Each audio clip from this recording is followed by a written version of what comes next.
And welcome back, everyone, to the NFL Today as we continue here in Week 12. The hot topic for CBSSports.com, which is the best team in each conference? Where do you want me to go first? You can come to me if you want. All right, right, listen, everybody's going to tell you it's Indianapolis and New Orleans because they're both undefeated. But I'm going to stick with my Super Bowl teams. Uh-oh. The New England Patriots, I think, are playing really well now as far as Tom Brady is concerned. He's on fire. He's had 5 300-yard games in a row, and they're playing really well. I think they will. They're the best team, and they can get to the Super Bowl again, too. And I'm saying Minnesota because I believe they're the most balanced team in football with a quarterbacks only throw far of only 3 interceptions.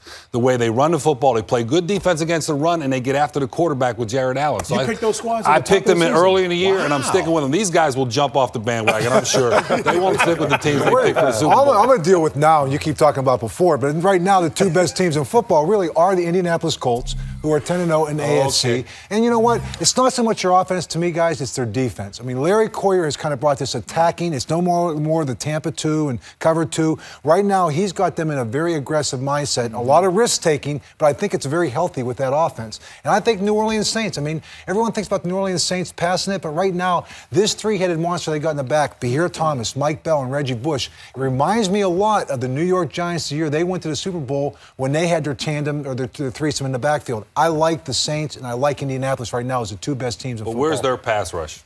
All right, go ahead. Yeah, well, you know, New Orleans Saints do, Coach, I agree with you, but I don't think they're the best team. I think it's the Minnesota Vikings also because even though you don't need to run the ball like you once did, it used to be, well, if you can run the football and play defense. Now, can you get big plays in the passing game? Brett Favre has come, giving the Minnesota Vikings that. We all know they can get after you. Not just Jared Allen, but the 2 big guys inside, Kevin and Pat Williams. They can collapse the pockets from the inside, and I think it's Indianapolis. But I just wonder, how much longer can they continue to go with all these injuries? Dwight Freeney's out today. They're playing with rookies in the secondary. Bob Sanders is not coming back. I just don't know how much longer they can hold on.